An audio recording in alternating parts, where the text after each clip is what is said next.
I'm Harrison Graham. Here's what we got coming up on Chicago Bears Now. The Bears released their latest unofficial depth chart heading into the Bills preseason game coming up on Saturday. And I have some reaction and some takeaways that I thought stood out to me. So we're going to get into those. Now, do want you to keep in mind, this is unofficial. It's very possible the Bears have put no effort into these whatsoever. But that doesn't mean they haven't put effort into them. Doesn't mean there aren't little tidbits in there, but I don't think this is gospel by any means, so keep that in mind as we go through this exercise. All right, number one, is the stock down on Josh Blackwell? Because one of the first things that stood out to me when going through position by position is that he was listed as the third nickel, not even the backup nickel. Kyler Gordon, starter, Greg Stroman Jr., the number 2 nickel, and then Josh Blackwell, the third nickel. Now, it's an interesting dynamic because I do think Stroman is a better cover corner than Josh Blackwell. I thought the game he played against Washington last year was really good. But Blackwell's been a core special teamer, and if you're a backup DB, you got to be able to play on special teams. Not saying Stroman can't, but I know for a fact they like Blackwell as a gunner. And this has kind of been our depth chart. I've had Blackwell as the backup nickel. Stroman is kind of that CB7 type who can play nickel and outside. You look at this with Reddy Stewart and Leon Jones emerging in training camp as 2 UDFAs. We talked about it as potential cut candidates. Could Jalen Jones and Josh Blackwell be in trouble? Because this is the deepest position group on this team. I think you've got 7, 8, 9 guys that are at least practice squad worthy players, and most of them worthy of being on a team's 53-man roster. Now, obviously, the Bears aren't going to carry 8 or 9 corners. Could they go heavy, though, and keep 7? I wouldn't keep that off the table, especially if they go lighter at a couple of other positions. So it's a good group. I think Blackwell being listed behind Stroman is noteworthy, if nothing else. Again, it's unofficial, but that's certainly something that caught my attention. All right, guys, we are less than 400 subscribers from 96,000 here on Bears Now. Football is back. We're publishing daily content. Would love to get to 96K by the Bills game on Saturday. So hit that sub button if you love the Chicago Bears. What we do here is publish free content for you guys. So if you're into that sort of thing, go ahead and subscribe. All right, number 2, and I think this is in combination with what we saw in the Hall of Fame game. I do think this RB2 battle is real. It's listed as Herbert or Johnson as the RB2.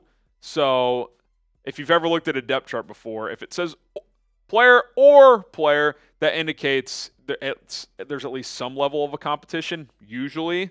And it's interesting, Herbert's listed first, but then Roschon Johnson started in the Hall of Fame game over Khalil Herbert. So I'll be curious to see, especially since Herbert, I thought, ran better in that game. The numbers bear that out. Does that flip against Buffalo? Does Herbert get the first crack after DeAndre Swift in this second preseason game? We'll have to wait and see on that front. I think my take is this. I think the Bears would like Roschon to win this battle because this regime took him in the 4th round last year. They love his character. He's a better pass blocker and receiving back than Khalil Herbert, at least in theory, but I think skill set wise too. But I think it's pretty clear that Khalil Herbert, especially when healthy, which he looks back and healthy now after the ankle sprain last year, he's the better runner, especially in this system. We saw it last year when he was healthy. I think of the preseason opener, it showed he still has that juice. Whereas Roschon's a good runner, but like he doesn't have as much wiggle and burst, in my opinion, as Herbert does. Question is, do his strengths that he does have outweigh Herbert's ability as a better pure runner? It's a fair question, and I think that's going to continue to play out as they evaluate this competition. Who do you guys think is the better running back? Like, if you had to pick one guy, who would you take? Type KH for Khalil Herbert or RJ for Roschon Johnson? Give us your thoughts down below. And I think at this point in time, I do think Herbert's the better back. I think something would have to shift, I don't want to say dramatically, but at least somewhat significantly for Herbert to just get moved on from by this team, because you watch him run, it's like, man, the kid sees hits the hole hard, man. Bonk for you teenagers at home, but he identifies the lane and he hits it, and he's better in open space. So, and it's not like he's a soft runner either. Like, he'll play through contact, maybe not to the level of Roschon, but that's going to be fascinating. Still a lot of time for that to play out, but I do think it is a legitimate competition for DeAndre Swift's top backup. Is the QB2 battle a thing? Because I think it's pretty clear the RB2 battle is real. Is backup quarterback? Because, again, it is listed as Bagent or Rypien, and Rypien had a great game in the Hall of Fame game, whereas Bagent only played one drive. That would actually indicate that Bagent has a pretty big lead, in my opinion, so I think that's worth mentioning. But Rypien looked the part, man. He really did. 11 of 15, $166, 3 touchdowns, no turnovers, didn't put the ball in harm's way. You know, kind of showed off the full arsenal, downfield throwing, intermediate, stepping up in the pocket, evading to make a throw here and there. That being said, I'm not ready to call this a battle. Brett Rypien talked after the game. He kind of seems to know his role here.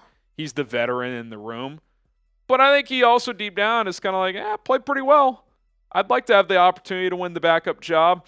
I will say this, regardless of how this plays out. Like, let's say he's unbelievable the rest of camp, clearly outplays Bagent in the preseason games. I still think Bagent's on this team almost no matter what, unless he's just horrific in the preseason games, which I don't think any of us expect that, because he's a UDFA guy who can play. We saw him go 2-2 last year. Regardless of how it looked like, he held his own. Those guys at that cheap of a price tag in the QB room are worth it. It's really more of, A, who's the backup? Well, A, will Rypien also make the 53? And if he does, who would go in if Caleb Williams were to go down in the game? Is Ryp the backup or is Bagent? That's really the question. But in terms of, like, is this a competition right now? Who would make the team right now? Is that actually a discussion? I think Bagent's safe almost no matter what. The question is, can Rypien keep pushing to the point where they carry 3 QBs and he would actually be the backup if an injury were to take place? That is the question I have. All right, shout out to Game Time for sponsoring Chicago Bears, now our ticketing sponsor here at Chat Sports. And what they specialize in is last-minute tickets because, look, sometimes you wake up, at least I do, and I'm like, I look over to my wife, and I'm like, you want to go to a concert tonight? You want to go to a comedy show? And she's like, yeah. I'm like, yeah, so do I. I'm going to hop on the Game Time app and try to find some tickets. So do what I did. Download the Game Time app. Use promo code ChatSports. Get you $20 off your first purchase only. Terms apply there. Start surfing around in your area. If you live in the Chicago area, if you live somewhere else, go look at events in your area, sporting events, concerts, comedy shows. See what deals are available. They're going to show you the best prices available. They're going to show you the best deals available based on kind of value with certain seats in the stadium or arena. If you wait till kind of the day of the event, a lot of the time tickets will drop because they're trying to put butts in seats. It's awesome. I did it with the Home Run Derby, did it with the National Championship game a couple of years ago, day of purchasing, and got a better deal. Those prices did drop, and that's my advice to you. Download Game Time today, create an account, use code ChatSports to get $20 off your first purchase only. Terms apply, and you can use your Venmo balance to buy tickets. How awesome is that? A lot of you guys probably just have extra money floating around your Venmo like I usually do. Check it out. It's Game Time. It's awesome. Best ticketing app out there. Link in the comments and description to redirect you to the App Store to download the app today. All right, depth chart takeaway number 4. Is Velus Jones a lock to make this football team? If I'm answering my own question, I think I have to say no. I think it's too early and premature to say that. But a couple of things have stood out to me in the last few days. One, from the depth chart, listed as a top 6 receiver. I do think this team carries 6. And he's a starting option as both the kick and punt returner. Now, at kick returner, it says Velus Jones or DeAndre Carter. At punt returner, it says DeAndre Carter or Velus Jones. Obviously, we've all seen the issues with Velus as a punt returner, but that would indicate they're at least considering him there again. And certainly, and we've said this all along, he is this team's best kickoff returner, especially with the new rules. I think a bigger physical return man who also has speed is the most ideal scenario. Now, is that enough to give him a roster spot if he's not contributing in other areas? I don't know. It really depends when they have those combos at Hal-Asal, like, hey, we don't trust him on offense, but he's such a good kick returner, we're going to keep him. I would like to see him give you something on offense, but I'll add this too. Him sitting against the Texans was odd. Now, there's a lot of theories out there. One, he's just a roster lock. He's safe. 2, he's not a lock, but if he does make the team, the Bears face the Texans in week 2. They don't want to give away what they're doing at kickoff return. I guess my response to that would be like, okay, well then just don't have him return kicks in this preseason game. You could have still evaluated him at the receiver position or even punt return. That was odd. I'm curious to see how he plays against Buffalo, assuming he'll be out there. But I think Locke is strong, but I do think they think he's the best option at kick returner, and I would agree with that. I think his skill set translates to this new kickoff rule really, really well. Do you think he's a lock? Is Velus Jones a lock to make the Bears 53-man roster? Type Y for yes or type N for no. I think he's safe right now. I can't say he's a lock. I'd have to type my N for no, but if you ask me today, does he make this team? I would say yes.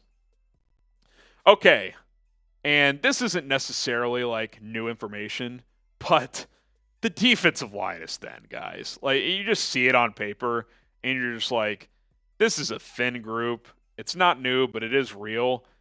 Man, like, I would really like to add a piece here. Now, I get it. You got to be patient. You can't force the issue if you're Ryan Poles. But I'm checking the market. I'm seeing what Matt Judon costs. I'm considering Yannick Ngakoue if he's cheap. If a notable veteran defensive tackle gets cut out of camp, I'm definitely interested. I mean, let's just start there. Defensive tackle. Andrew Billings, Javon Dexter, and Zach Pickens are your top three. Pickens didn't look that good at all in the Hall of Fame game. He had, I think, one decent run stop. Byron Carr had a strip sack, but you're talking against deep backups. He's probably your fourth DT right now. Billings is solid. Dexter, at worst is at least decent, and they're hoping he could be really good. So if he hits, that definitely helps. But then you get to edge, and again, it's Montez Sweat, decent player in DeMarcus Walker, and then a bunch of question marks. We all like Austin Booker's potential, but that's all it is right now. Jake Martin is fine as a rotation speed guy, but you're pretty thin up front on your defense. Like, don't get me wrong, we've talked a lot about the offensive line concerns, and that's real, but it's very true with the defensive line also. All right, appreciate everybody for tuning in. Hit that subscribe button here on Chicago Bears Now. We'll continue to plug out videos here on this channel, as Bears Now by Chat Sports is your home on YouTube for Chicago Bears content. Shout out to everybody who made it to the end of this episode.